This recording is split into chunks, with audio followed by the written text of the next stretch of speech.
बोलिए प्रेम से श्री सद्गुरुदेव महाराज की जय, श्री सच्चिदानंद भगवान की जय, वृंदावन बिहारी लाल की जय, पवन सुत हनुमान जी महाराज की जय, उमापति महादेव की जय। देखिए, ये अवसर वास्तव में किसी बिरले के जीवन में प्राप्त हो पाता है, क्योंकि जो लोग यहाँ आ भी जाते हैं, पहली बात तो जल्दी से सब आते नहीं हैं। यद्यपि जिनको भी बुलावा जाता है वो भाग्यशाली ही नहीं, बहुत बड़े भाग्यशाली हैं। जिनको बुलावा चला गया सत्संग का, उनके लिए महापुरुषों ने अपने अनुभव को लिखा है कि जिन प्यारों पर ये जग वालों हो खास इनायत सतगुरु की, जिन प्यारों पर ये जग वालों हो खास इनायत सतगुरु की, उनको ही संदेशा जाता है और वही बुलाए जाते हैं, उनको ही संदेशा जाता है और वही बुलाए जाते हैं। दरबार में सच्चे सतगुरु के दुख दर्द मिटाए जाते हैं, दरबार में सच्चे सतगुरु के दुख दर्द मिटाए जाते हैं। दुनिया के सताए लोग यहाँ सीने से लगाए जाते हैं, दुनिया के सताए लोग यहाँ सीने से लगाए जाते हैं। ऐ जग वालों क्यों डरते हो इस दर पर शीश झुकाने से, जग वाले क्यों डरते हो इस दर पे शीश झुकाने से। ऐ नादानो यह वह दर है सर भेंट चढ़ाए जाते हैं, ऐ नादानो यह वह दर है सर भेंट चढ़ाए जाते हैं, सर भेंट चढ़ाए जाते हैं, सर भेंट चढ़ाए जाते हैं, सर भेंट चढ़ाए जाते हैं, सर भेंट चढ़ाए जाते हैं। दरबार में सच्चे सतगुरु के दुख दर्द मिटाए जाते हैं, दरबार में सच्चे सतगुरु के दुख दर्द मिटाए जाते हैं, दुख दर्द मिटाए जाते हैं। लेकिन बहुत प्रेमी को ज्ञान मिला हुआ है, जब उनके सर में दर्द होता है या कहीं भी दर्द होता है तो गुरु महाराज जी को याद करते हैं तो दर्द ठीक होता है क्या? ठीक होता है कि नहीं? सही सही बताओ, झूठ नहीं बोलना है, सच बोलना है। शीला बहन कह रही कि मिट जाता है, ये भी बात ठीक है, लेकिन बहुत मामले में देखा जाता है कि मिटता नहीं है। जो बात सही है सही, हाँ वो तो उसके भाव हैं, अपने भाव से सोच लेती है कि बस कुछ देव तो भी। अब चाहे जैसे रखो, तो नामी को रहती चिंता मेरा नाम न हो बदनाम। इसका भाव क्या है ये समझिए। दरबार में सच्चे सतगुरु के दुख दर्द मिटाए जाते हैं। संसार में सबसे बड़ा दुख है जन्म और मृत्यु। दो दुख है। कितने दुख? दो। और वो दोनों दुख आज तक इस धरती पर जब से सृष्टि बनी, वो दोनों दुख को सतगुरु ने ही मिटाया। ये चैलेंज है, कटु सत्य है, और किसी ने मिटाया नहीं। लेकिन मिटवाने वाला होना चाहिए। वास्तव में मिटाए जाते हैं। यही है दुख दर्द। क्योंकि जब कोई भी मनुष्य प्राणी, कोई भी जीव इस धरती पर गर्भवास में आता है, मनुष्य 9 महीने तक गर्भ का अथाह कष्ट सहता है। महापुरुष सबसे बड़ा नरक बताते हैं। और जब प्रसव पीड़ा होती है तो जितना एक माँ को दर्द होता है, तकलीफ होता है, उससे कई गुना ज्यादा बच्चे को होता है। लेकिन बच्चे का कष्ट कोई नहीं जानता। कोई नहीं कहता कि मेरा बच्चा कितना कष्ट सह के है। बल्कि बच्चा मर भी जाता है तो लोग कहते हैं चलो ठीक, कोई बात नहीं, जच्चा तो बच गई। उसकी परवाह नहीं कि नर्क से आया था और फिर नर्क में ही चला, फिर उसे गर्भ में आना पड़ेगा। कोई दुनिया नहीं देखा। कितनी मतलबी दुनिया है। 9 महीना जेल में बंधा रहा, मलमूत्र सिर के ऊपर से बहता रहा, जठराग्नि में खोलता रहा, तमाम प्रकार के कीड़े काटते रहे, सारा कष्ट सहता रहा और मर गया आते समय। अथाह कष्ट हुआ। तो कौन इतना बहुत करे, थोड़ा बहुत रो लेंगे किसी को। और जच्चा बच्चा दोनों चले तो ज्यादा नुकसान देखते। और खाली बच्चा ही चला गया तो चलो जच्चा बच्ची फिर आ जाएगा बच्चा। लोग ऐसा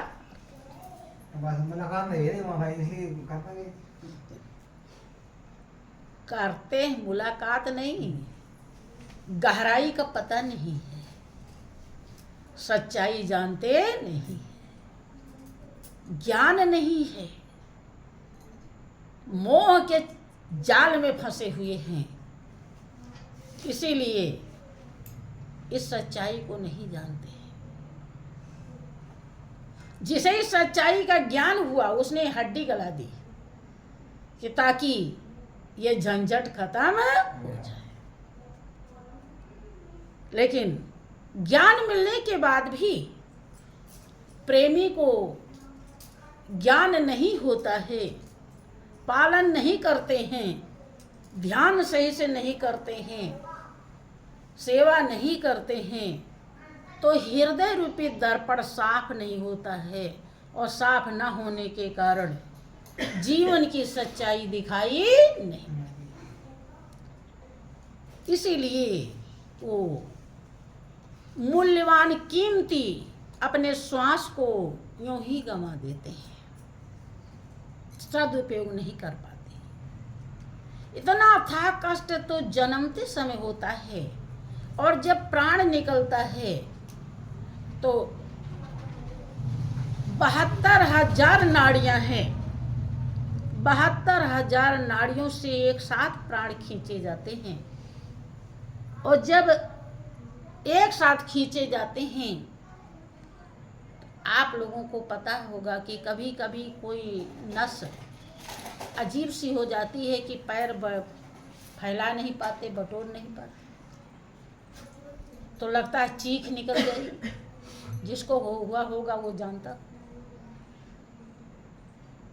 एक नाड़ी जब तल बिचल कहीं इधर उधर होती है तो समझो कि एक बिच्छू ने डंक मारा। एक बिच्छू डंक मारती है तो जिसको बिच्छू चढ़ता है, विष असर करता है, उसे पता होगा। अगर इसमें किसी को बिच्छू डंक मारी होगी तो उसे मालूम होगा कि लगता है, बताते हैं कि जैसे लगता है किसी ने आग रख दिया। आग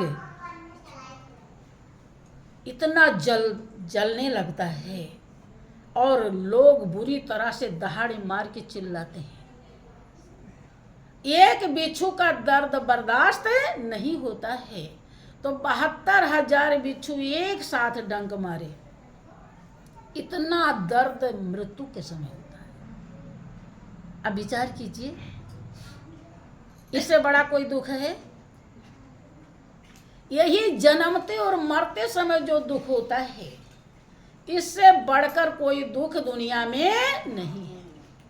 इसीलिए महापुरुषों ने इसी दुख को दुख कहा है। और ये दुख बड़े आराम से, बड़े सहज रूप में अपने आप खत्म हो जाता है कि काल पकड़ चेला किया के भय का कतरे कान, और सत्य नाम सुमिरन करूं किसको करूं सलाम।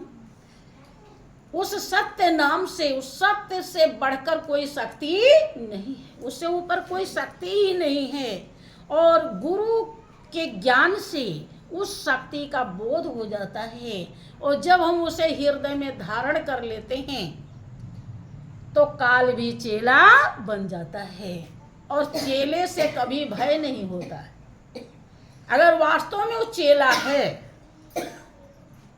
छल करने वाला नहीं, छल करने वाला चेला नहीं होता। चेला उसे कहते हैं जो गुरु के अनुसार चलता है, उसे कहते हैं चेला। जो कहे कुछ और करे कुछ, वो चेला नहीं, वो तो खतरनाक है। चेला काल बन जाता है कब? जब हम गुरु की दया और कृपा को प्राप्त कर लेते हैं। और जब दया और कृपा प्राप्त कर लेते हैं तो यही जन्मते और मरते समय जो दुख होता है, इस दुख से निवृत्ति हो जाती है। यही है दुख दर्द। बात समझ में आई?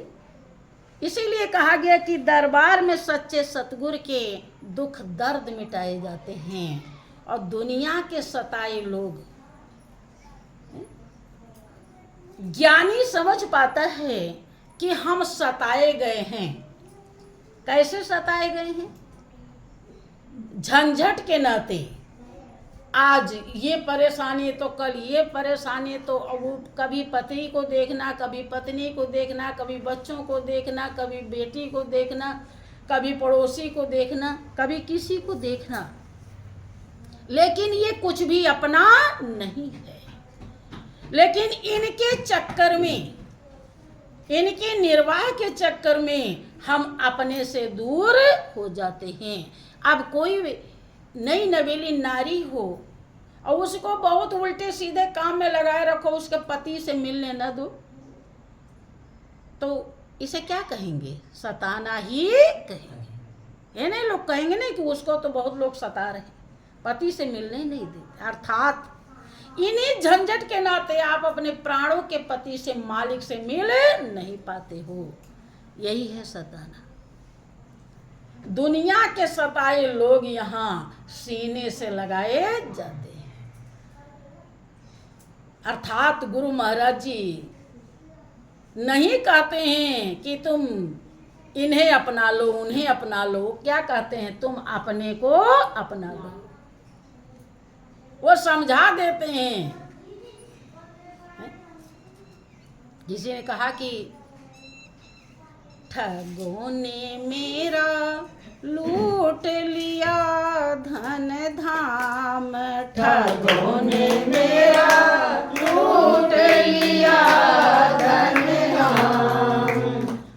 पांचों मिल मेरे घर आए, रंग रंग की माल दिखाए, पांचों मिल मेरे घर आए, रंग रंग के माल दिखाए। देखे एक से एक सवाए, देखे एक से एक सवाए, लिए खरीद तमाम, ठगों ने मेरा लूट लिया धन धाम, ठगों ने मेरा लूट लिया धन धाम।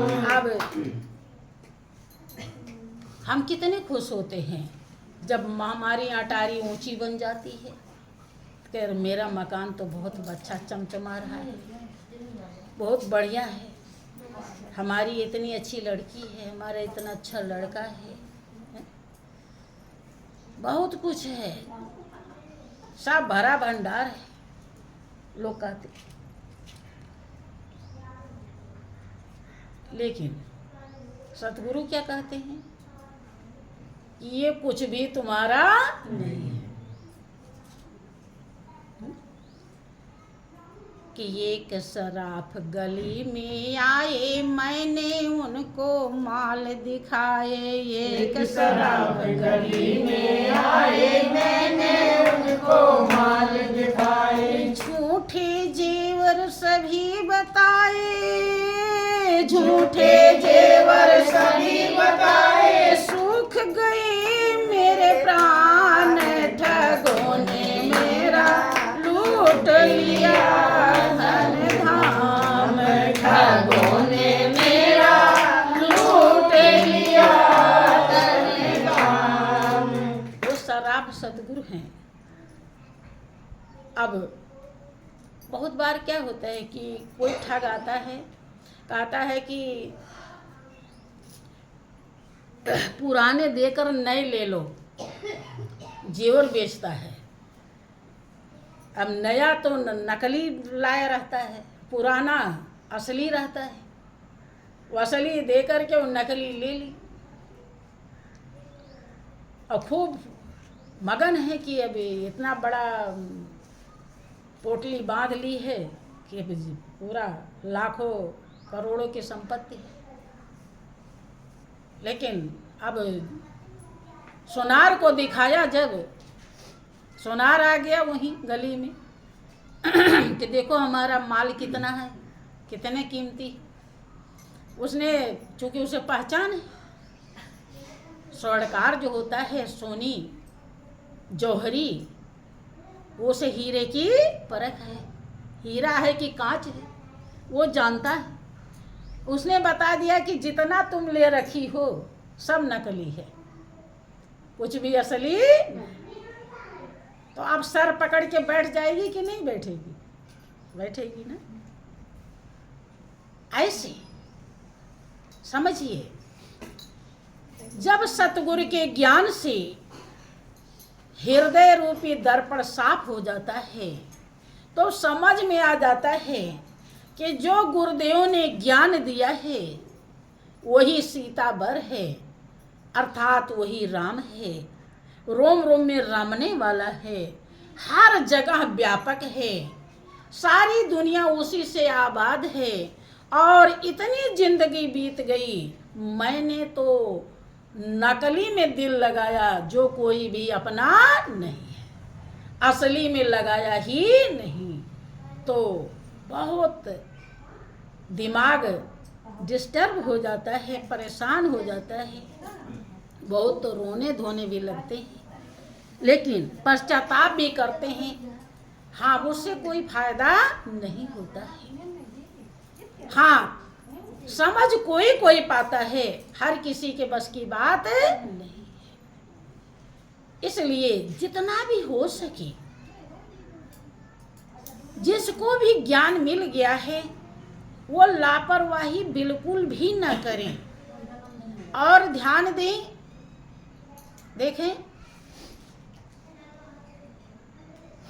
गुरु दरबार जहाँ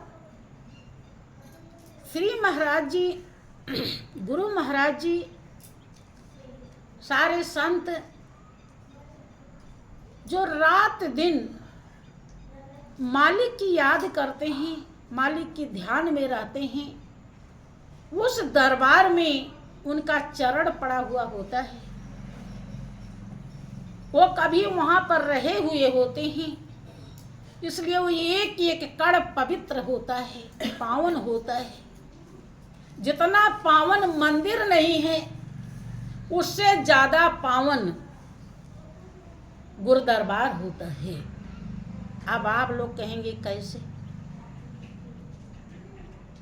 क्योंकि मंदिर में राम की मूर्ति है या कृष्ण की मूर्ति है या शंकर की मूर्ति है, तो उस मंदिर में ना कृष्ण आए थे,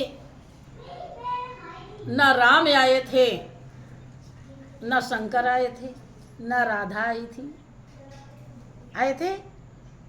लेकिन गुरु दरबार में श्री गुरु महाराज जी आए थे।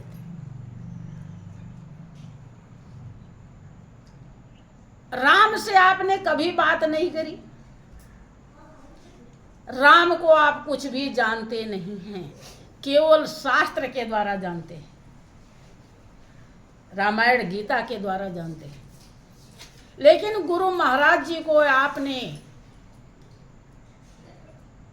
इन आंखों से ही देखा है और अंदर की आंखों से भी देखा और देखते हो। दोनों में अंतर है कि नहीं? पूरा अंतर है। आप लोगों को लगता है कि क्या करने के लिए जाएं? आज से समझ लीजिए, जितना फल आपको हरिद्वार जाने में नहीं मिलेगा, अयोध्या जाने में नहीं मिलेगा, मथुरा काशी गंगा सागर जाने में नहीं मिलेगा, उससे कई गुना फल मिलेगा आपको गुरु दरबार जाने, और वो कहीं ज्यादा दूर नहीं। अगर ऐसा भाव नहीं आया आपके हृदय में, तो आपकी नाव पार शायद नहीं हो पाएगी इस जन्म में। हाँ, जितना कर रहे हो वो मिलेगा, लेकिन अच्छा तो यही होता कि इसी जन्म में पार हो जाते। अब किसी मंजिल के लिए कोई प्लेन से जा रहा है, कोई ट्रेन से जा रहा है, कोई बस से जा रहा है, कोई गाड़ी से, 4 व्हीलर से, कोई 2 व्हीलर से, कोई साइकिल से, कोई पैदल, जा सभी रहे। तो जिसकी सवारी जितनी तेज है उतने जल्दी वो पहुंचे। ठीक है। इसी प्रेमी भक्तों में कोई बहुत ज्यादा समझता है, कोई उससे कम समझता है, कोई उससे कम समझता है, और कोई बिल्कुल भी नहीं समझता। तो जैसा आपके विचार हैं वैसे आपका ज्ञान प्रकाशित होगा और वैसी ही गति आपको मिलेगी।